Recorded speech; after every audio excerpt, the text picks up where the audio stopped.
Assalamualaikum warahmatullahi wabarakatuh.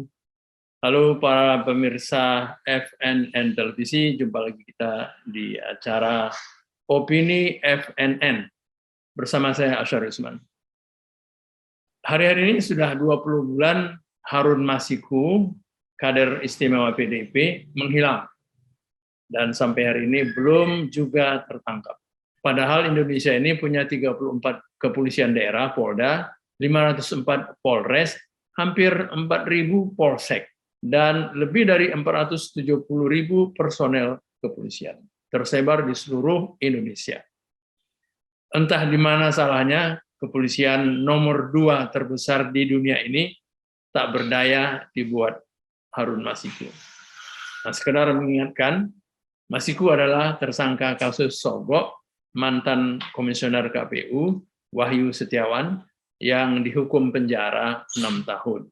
Masiku dituduh menyuap Wahyu untuk membantu agar dia, Masiku, ditetapkan oleh KPU sebagai anggota DPR penggantian antar waktu atau PAW, menggantikan Nazarudin Kemas yang meninggal dunia setelah terpilih menjadi anggota legislatif PDIP 2019-2024 dari daerah pemilihan atau Dapil Sumatera Selatan 1. Namun KPU menetapkan Rizky Aprilia sebagai pengganti Nazarudin karena dia meraih suara terbanyak kedua di Dapil itu. Nah, mengapa Masiku belum bisa juga tertangkap? Sehebat apa sebetulnya politisi PDIP ini sampai dia bisa bertahan di persembunyiannya lebih dari 20 bulan. Masiku bukan buronan biasa. Di tangan mantan caleg ini diduga ada informasi penting tentang kronologi kasus suap Wahyu. Dan diduga kuat kejahatan Sogok yang dia lakukan melibatkan nama-nama besar di PDIP. Nama-nama besar yang diduga terlibat itu adalah orang-orang yang sangat penting, bukan orang-orang yang hanya populer di media. Kalau nama-nama besar yang diduga terlibat kasus Sogok Masiku itu hanya sekadar kader biasa misalnya, pastilah Masiku tidak akan hilang atau menghilang. Pasti para kader itu sudah mendekam di penjara. Mereka akan dibiarkan di proses hukum. Tetapi karena orang-orang penting itu memang sangat penting, maka tidak ada cara lain kecuali memotong aliran informasi dari Masiku. Jangan sampai ada yang keluar dari mulut dia. Karena itu, membiarkan Masiku hilang atau menghilang adalah satu-satunya cara yang tersisa. Bahkan ada yang berpendapat dia dihilangkan. Bagaimanapun, Harun Masiku tidak akan hilang dari ingatan publik. Dia bisa menghilang, tapi persoalan besar yang ditinggalkannya tidak akan pernah sirna. Semakin lama dia menghilang, maka akan semakin yakinlah publik bahwa orang-orang yang terlibat kasus Sogok itu sangat tinggi posisi mereka. Dalam proses untuk menjadikan Masiku sebagai anggota DPR PAW, Ketua KPU Arief Budiman mengatakan ada 3 surat permintaan dari pimpinan PDIP kepada KPU agar melaksanakan putusan Mahkamah Agung.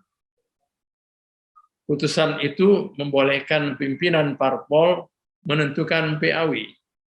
Surat ketiga ditandatangani langsung oleh Ketua Umum Megawati dan Sekretaris Jenderal Hasto Kristianto. PDIP ingin Masiku yang menggantikan Nazarudin Kemas, tetapi KPU bersikeras menetapkan Rizky Aprilia. Setelah ditolak KPU, ada pihak yang melakukan usaha lain. Inilah yang kemudian terungkap sebagai kasus suap terhadap Wahyu Setiawan, komisioner KPU waktu itu ya.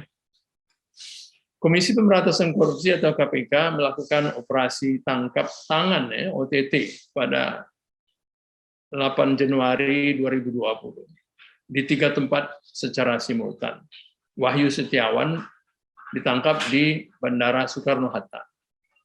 Nah, pemirsa, kembali ke Masiku, dua mantan penyidik KPK yang tidak lulus tes wawasan kebangsaan atau TWK, yakin buronan yang belum bisa ditangkap itu ada di Indonesia saat ini.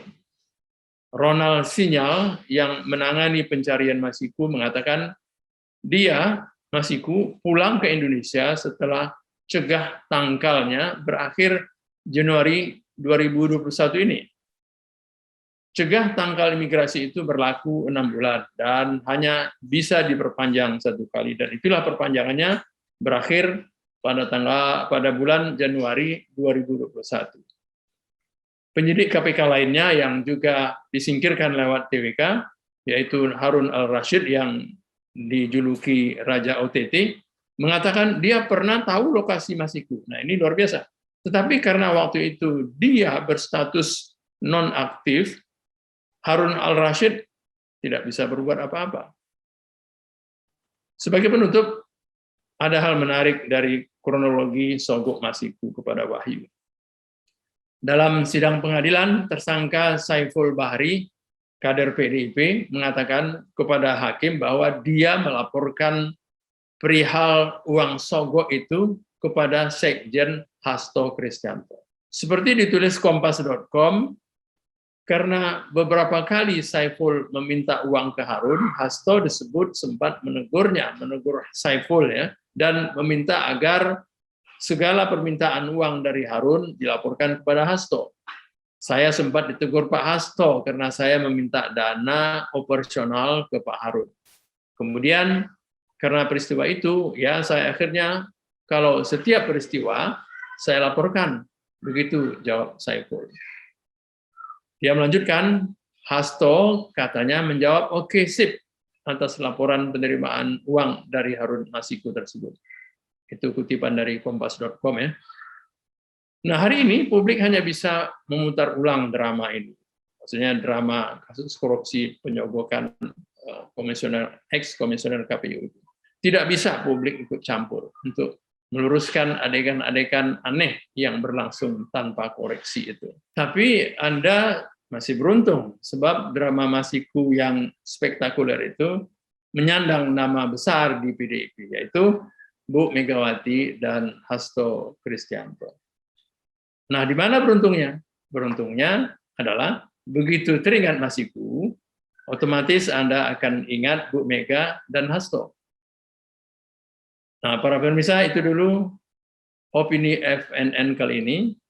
Saya Asyur Usman, terima kasih atas perhatian Anda.